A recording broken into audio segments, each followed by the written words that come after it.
Kundapura to Canada channel explore life in Canada. ನಮಸ್ಕಾರ ಎಲ್ರಿಗೂ, ನಾನು ಮಂಜುನಾಥ್ ನೇರಳಕಟ್ಟೆ. ಸ್ನೇಹಿತರೆ, ನಾವಿವತ್ತು ಆಶಿತಾ ಮತ್ತು ರಿಯಾನ್ಶ್ಗೆ ಸ್ಕೂಲ್ ಅಡ್ಮಿಷನ್ ಮಾಡಲಿಕ್ಕೆ ಇವತ್ತು ಬೆಳಗ್ಗೆಯಿಂದಲೇ ಅದೇ ಕೆಲಸ ಆಯಿತು. ಫಸ್ಟು ಬ್ಯೂರಿನ್ಗೆ ಹೋಗಿ ರಿಯಾನ್ಶ್ನನ್ನು ಕರ್ಕೊಂಡು ಅವನಿಗೆ ಸ್ಕೂಲ್ ಅಡ್ಮಿಷನ್ಗೆ ಕರ್ಕೊಂಡು ಹೋದ್ವಿ. ಅಲ್ಲಿ ಬ್ಯೂರಿನ್ನಲ್ಲಿ ಡೊನಾಲ್ಡ್ ಜೇಮಿಸನ್ ಅಕಾಡೆಮಿ ಸ್ಕೂಲ್ ಒಂದಿದೆ. ಅಲ್ಲಿ ಆ್ಯಕ್ಚುಲಿ ಇದು ಕಮ್ಯುನಿಟಿ ಸ್ಕೂಲ್ಸು. ಆ ಏರಿಯಾದಲ್ಲಿ ನಾವು ಎಲ್ಲಿ ವಾಸ ಮಾಡ್ತೀವೋ ಆ ಏರಿಯಾದಲ್ಲಿರುವಂಥ ಸ್ಕೂಲ್ಗೆ ಸೇರಿಸ್ಬೇಕಾಗತ್ತೆ. ಇದು ಡೊನಾಲ್ಡ್ ಜೇಮಿಸನ್ ಅಕಾಡೆಮಿ ಸ್ಕೂಲ್. ಇದು ಬ್ಯೂರಿನ್ ಅಲ್ಲಿರುವಂಥದ್ದು. ನಾವು ಏನು ವರ್ಕ್ ಮಾಡುವಂಥ ಹಾಸ್ಪಿಟಲ್ಗೆ ಹತ್ತಿರನೇ ಇರುವಂಥದ್ದು. ಸೊ ಗ್ರೇಡ್ 1ಗೆ ಅವನಿಗೆ ಅಡ್ಮಿಷನ್ ಮಾಡಿಸಿದ್ವಿ. ಅಡ್ಮಿಷನ್ ಸಿಕ್ತು. ಗ್ರೇಡ್ 1 ಅಲ್ಲಿ ಸಬ್ಜೆಕ್ಟ್ ಏನಂತ ಹೇಳಿದ್ರೆ ಇಂಗ್ಲೀಷ್ ಲ್ಯಾಂಗ್ವೇಜ್ ಆರ್ಟ್ಸ್ ಇರುತ್ತೆ, ಆಮೇಲೆ ಮ್ಯಾಥಮೆಟಿಕ್ಸ್ ಇರುತ್ತೆ, ಮತ್ತು ಏನು ಸೈನ್ಸು, ಸೋಷಲ್ ಸ್ಟಡೀಸು, ಆಮೇಲೆ ಫಿಸಿಕಲ್ ಎಜುಕೇಷನ್ನು, ಆಮೇಲೆ ಅದೇ ಆರ್ಟ್ಸು, ಅದರಲ್ಲಿ ವಿಜುವಲ್ಲು, ಮ್ಯೂಸಿಕ್ಕು, ಡ್ರಾಮಾ, ಡ್ಯಾನ್ಸು, ಈ ಥರದ್ದೆಲ್ಲ ಸಬ್ಜೆಕ್ಟ್ ಇರುತ್ತೆ. ಮತ್ತು ಸೆಕೆಂಡ್ ಲ್ಯಾಂಗ್ವೇಜ್ ಆಗಿ ಫ್ರೆಂಚ್ ಇರುತ್ತೆ. ಇದು ಅವನ ಸ್ಕೂಲ್ ಒಳಗಡೆ ಎಲ್ಲ ಒಂದು ನೋಡ್ಕೊಂಡು ಬಂದ್ವಿ. ಇಲ್ಲಿದೆ ನೋಡಿ, ಡೊನಾಲ್ಡ್ ಸಿ ಜೇಮಿಸನ್ ಅಕಾಡೆಮಿ. ಇದು ಹತ್ತಿರನೇ ಇರುವಂಥದ್ದು, ಹಾಸ್ಪಿಟಲ್ಗೆ ಹತ್ತಿರನೇ, ಮತ್ತು ಮನೆಗೂ ಕೂಡ ನಾವೇನು ಈಗ ಹೊಸದಾಗಿ ಸ್ಟೇ ಮಾಡಲಿಕ್ಕೆ ಇದ್ದೀವಿ. ನಾವು ಈಗ ಇರೋದು ಮೇರಿಸ್ಟೌನ್ನಲ್ಲಿ. ಅಲ್ಲಿ ಈಗ ನೆಕ್ಸ್ಟು ಸೆಪ್ಟೆಂಬರ್ 1ಗೆ ನಾವು ಅಲ್ಲಿಗೆ ಶಿಫ್ಟ್ ಆಗ್ತೀವಿ, ಬ್ಯೂರಿನ್ಗೆ. ಸ್ಕೂಲ್ ಸ್ಟಾರ್ಟ್ ಆಗೋದು ಸೆಪ್ಟೆಂಬರ್ 3ರಿಂದ. ನಂತರ ಹೈಸ್ಕೂಲು ಅದು ಮೇರಿಸ್ಟೌನಲ್ಲಿರೋದು, ಇಲ್ಲಿ ಬ್ಯೂರಿನ್ನಲ್ಲಿ ಇಲ್ಲ. ಅದು ಆಶಿತಾಂಗೆ ಗ್ರೇಡ್ 10ಇಂದ 12ವರೆಗೂ ಇರುತ್ತೆ. ಇವನ ಅಡ್ಮಿಷನ್ ಎಲ್ಲ ಮುಗಿದ ನಂತರ ನಾವು ಅಲ್ಲಿಗೂ ಹೋಗಿ ಆಶಿತಂಗೂ ಕೂಡ ಇವತ್ತೇ ಅಡ್ಮಿಷನ್ ಮಾಡೋಣ ಅಂದ್ಕೊಂಡಿದ್ದೀವಿ.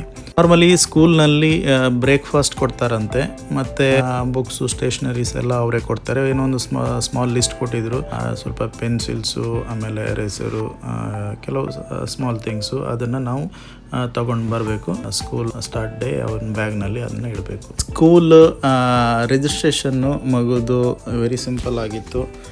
ಅದರಲ್ಲಿ ನಮ್ಮದು ಪೇರೆಂಟ್ಸಿದು ವರ್ಕ್ ಪರ್ಮಿಟು ಮತ್ತು ಮಗುದು ಟ್ರಾನ್ಸ್ಕ್ರಿಪ್ಷನ್ನು, ಇದನ್ನು ಕೊಟ್ಬಿಟ್ರೆ ಇಮಿಡಿಯೇಟು ರಿಜಿಸ್ಟ್ರೇಷನ್ ಮಾಡಿಬಿಟ್ರು. ಸೊ ಇದಾಗಿತ್ತು ರಿಯಾನ್ಶ್ದು ಸ್ಕೂಲ್ ಅಡ್ಮಿಷನ್ ಇವತ್ತು ಗ್ರೇಡ್ 1ಗೆ. ಹಾಗೆ ಅವನಿಗೆ ಅಲ್ಲಿ ಸ್ಕೂಲ್ ಒಳಗಡೆ ಏನೇನಿದೆ ಮತ್ತು ಹೊರಗಡೆಯಲ್ಲಿ ಆಟ ಆಡಲಿಕ್ಕೆ ಏನೇನು ಥಿಂಗ್ಸ್ ಇದೆ ಅದನ್ನೆಲ್ಲ ತೋರಿಸಿದ್ವಿ. ರಿಯಾನ್ಶ್ಗೆ ತುಂಬ ಖುಷಿ ಆಯಿತು ಸ್ಕೂಲ್ ನೋಡಿ. ಹಾಗೆಯೇ ಅವನಿಗೆ ಸ್ವಲ್ಪ ಹೊತ್ತು ಅಲ್ಲೆಲ್ಲ ಸ್ವಲ್ಪ ಆಟ ಆಡಿಸ್ಕೊಂಡು ಮತ್ತು ನಾವು ಇಲ್ಲಿ ಮೇರಿಸ್ಟೌನ್ಗೆ ಬರಬೇಕಾಗಿತ್ತು. ಯಾಕೆಂತೇಳಿದರೆ ಆಶಿತನ ಹೈಸ್ಕೂಲ್ ಅಡ್ಮಿಷನ್, ಅದು ಗ್ರೇಡ್ 10ಗೆ ಅಡ್ಮಿಷನ್ ಮಾಡಿಸ್ಬೇಕಿತ್ತು. ಅದು ಸೆಂಟ್ರಲ್ ಹೈಸ್ಕೂಲ್ ಮೇರಿಸ್ಟೌನ್ ಸ್ಕೂಲ್ನಲ್ಲಿ. ಸೊ ಹಾಗಾಗಿ ಅಲ್ಲಿ ಸ್ವಲ್ಪ ಆಟ ಆಡಿಸ್ಕೊಂಡು ಮತ್ತೆ ಹೊರಟ್ವಿ. ನಾನೊಂದು ಹೇಳಬೇಕಂತೇಳಿ ಹೇಳಿದರೆ, ಮಕ್ಕಳಿಗೆ ಇಂಡಿಪೆಂಡೆಂಟಾಗಿ ಬದುಕಲು ಏನೇನು ಅಗತ್ಯಗಳಿರುತ್ತವೆಯೋ ಯಾರನ್ನೂ ಅವಲಂಬಿಸದೆ, ಯಾರಿಗೂ ಕಾಯದೆ ತಮ್ಮ ಕೆಲಸಗಳನ್ನು ತಾವು ಮಾಡಿಕೊಳ್ಳುವ ಒಂದಷ್ಟು ಬೇಸಿಕ್ ತಿಳುವಳಿಕೆಯನ್ನು ನಾವು ಸ್ಕೂಲ್ನಲ್ಲಿ ಕಲಿತರೆ ಅದು ಮುಂದೆ ತಮ್ಮ ಜೀವನದಲ್ಲಿ ಅಳವಡಿಸಿಕೊಳ್ಳಲು ಸುಲಭವಾಗುತ್ತೆ ಮತ್ತು ಬದುಕು ಕೂಡ ಸರಳವಾಗುತ್ತೆ. ಈ ಎಜುಕೇಷನ್ ನಮ್ಮ ಎಜುಕೇಷನ್ ಸಿಸ್ಟಮ್ನಲ್ಲಿ ಬರಬೇಕು ಅನ್ನೋದೇ ಒಂದು ಕಾಳಜಿ. ನಮ್ಮ ಎಜುಕೇಷನ್ ಸಿಸ್ಟಮ್ ಮಕ್ಕಳಿಗೆ ಏನು ಮಾಡ್ತದೆ ಅಂತೇಳಿ ಹೇಳಿದರೆ, ಓದು ಓದು ಓದು ಅಂತೇಳಿ ಹೇಳಿ ಮಕ್ಕಳ ಒಂದು ವಿದ್ಯಾರ್ಥಿ ಜೀವನವನ್ನೇ ಬರೀ ಓದಿನಲ್ಲೇ ಕಳೆಯುವ ಹಾಗೆ ಮಾಡ್ತಾರೆ ಬಿಟ್ಟರೆ ಬದುಕಿನ ಬಗ್ಗೆ ಪ್ರಾಕ್ಟಿಕಲ್ ನಾಲೆಜನ್ನು ತಿಳಿಯಪಡಿಸೋದಿಲ್ಲ. ಓಕೆ ಸ್ನೇಹಿತರೆ, ಇದು ಮೇರಿಸ್ಟೌನ್ ಸೆಂಟ್ರಲ್ ಹೈಸ್ಕೂಲ್. ಇಲ್ಲಿಗೆ ನಾವು ಆಶ್ರಿತನ ಅಡ್ಮಿಷನ್ಗೆ ಬಂದ್ವಿ. ಇಲ್ಲಿ ನಾವು ಪ್ರಿನ್ಸಿಪಾಲ್ರನ್ನ ಮೀಟ್ ಆದ್ವಿ. ಅವರು ತುಂಬಾ ಚೆನ್ನಾಗಿ ಸ್ಕೂಲ್ ಬಗ್ಗೆ ಓರಿಯೆಂಟೇಷನ್ ಮಾಡಿದರು. ಆಮೇಲೆ ಇದು ಗ್ರೇಡ್ 10 ಸಬ್ಜೆಕ್ಟ್ಸ್ ಬಗ್ಗೆ ಹೇಳೋದಾದರೆ English language arts, mathematics, science, social studies, physical educations, ಆಮೇಲೆ ಫೈನ್ ಆರ್ಟ್ಸು, ಅಥವಾ ನೀವು ಟೆಕ್ನಾಲಜಿ ಕೋರ್ಸ್ ತೊಗೋಬೋದು. ಇಲ್ಲ ಅಂತ ಹೇಳಿದರೆ ಟ್ರೇಡ್ಸ್ ಕೋರ್ಸು. ಇದು ಟೆಕ್ನಾಲಜಿ ಕೋರ್ಸ್ ಮತ್ತು ಟ್ರೇಡ್ ಕೋರ್ಸ್ ಬಗ್ಗೆ ಇದೊಂದು ವಿಶೇಷವಾಗಿ ಇಲ್ಲಿ ನಾನು ಕೆನಡಾದಲ್ಲಿ ನೋಡುವಂಥದ್ದು. ಇದು ಎಲ್ಲ ದೇಶದ ಒಂದು ಎಜುಕೇಷನ್ ಸಿಸ್ಟಮಲ್ಲಿ ಬರಬೇಕು ಅನ್ನೋದು ತುಂಬಾ ಮುಖ್ಯ.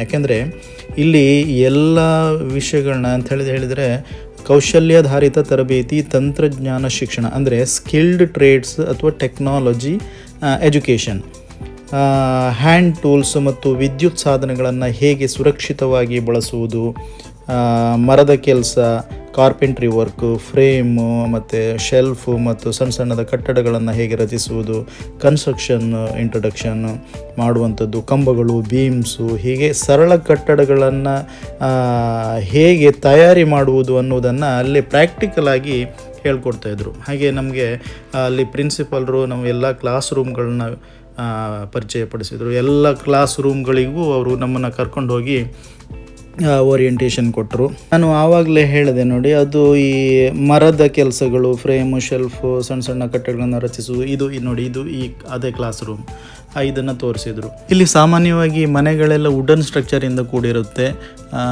ನನಗೆ ಮೊನ್ನೆ ವಾಕ್ ಮಾಡ್ತಿರ್ಬೇಕಾದ್ರೆ ಒಬ್ಬರು ಕೆನಡಿಯನ್ ಸಿಕ್ಕಿದ್ರು. ಅವರು ಹೀಗೆ ಮಾತಾಡ್ತಾ ನಾನೇ ನಮ್ಮ ಮನೆಗಳನ್ನೆಲ್ಲ ನಾನೇ ಕಟ್ಟಿರೋದು ಅಂತೇಳಿ ಹೇಳಿ. ಸೊ ನನಗೆ ಇವಾಗ ಅರ್ಥ ಆಗ್ತಿದೆ, ಇದಕ್ಕೆ ಕಾರಣ ಅವರು ಸ್ಕೂಲ್ನಲ್ಲಿಯೇ ಕಲ್ತಿರೋದ್ರಿಂದ ಅವರು ಯಾವುದೇ ಇಂಜಿನಿಯರಿಂಗು ಅದು ಇದು ಏನೂ ಆಗಿರಲಿಲ್ಲ. ಅವರಾಗಿಯೇ ಮನೆಗಳನ್ನು ಕಟ್ಟುವಂಥ ಒಂದು ಸಾಮರ್ಥ್ಯವನ್ನು ಸ್ಕೂಲ್ನ ತರಬೇತಿಯಿಂದಲೇ ಪಡೆದಿರ್ತಾರೆ.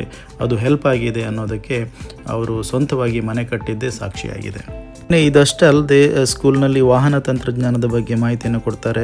ಕಾರಿನ ಎಂಜಿನ್ನು, ಬ್ರೇಕು, ಟಯರು ಹಾಗೂ ಆಯಿಲ್ ಚೇಂಜ್ ಮಾಡೋದು ಹೇಗೆ, ಅದರ ಬೇಸಿಕ್ ನಾಲೆಜನ್ನು ಅವರ ಮಕ್ಕಳಿಗೆ ಪ್ರಾಕ್ಟಿಕಲ್ ಆಗಿ ತಿಳಿಸ್ತಾರಂತೆ. ಅದಲ್ಲದೆ electrical, welding, carpentry, plumbing, computer knowledge, design ಮತ್ತು ಫ್ಯಾಬ್ರಿಕೇಷನ್ನು, ಇದರ ಬಗ್ಗೆನೂ ಕೂಡ ಮಾಹಿತಿ ಕೊಡ್ತಾರೆ.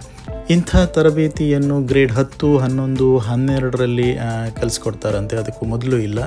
ಸೊ ಹೀಗಾಗಿ ಶಾಲಾ ಅವಧಿಯಲ್ಲಿಯೇ ಬದುಕಿನ ಸಂಪೂರ್ಣ ಮಾಹಿತಿಯನ್ನು ಮತ್ತು ಗುರು ಹಿರಿಯರಿಗೆ ಹೇಗೆ ರೆಸ್ಪೆಕ್ಟ್ ಮಾಡಬೇಕು, ಅವರೆದುರು ಹೇಗೆ ನಡ್ಕೋಬೇಕು ಅನ್ನೋದರ ಒಂದು ಅನುಭವವನ್ನು ಶಾಲಾ ಅವಧಿಯಲ್ಲಿಯೇ ಮಕ್ಕಳಿಗೆ ಹೇಳಿಕೊಟ್ರೆ ತುಂಬ ಅತ್ಯುತ್ತಮ ಅನ್ನೋದು ನನ್ನ ಅನಿಸಿಕೆ. ಇಬ್ಬರದು ಅಡ್ಮಿಷನ್ ಮುಗಿಸಿ ಮನೆ ಕಡೆಗೆ ಹೊರಟ್ವಿ. ಸೊ ಇದಾಗಿತ್ತು ಸ್ನೇಹಿತರೆ ಇವತ್ತಿನ ವಿಡಿಯೋ. ಮುಂದಿನ ವಿಡಿಯೋದಲ್ಲಿ ಮತ್ತೆ ಸಿಗ್ತೀನಿ.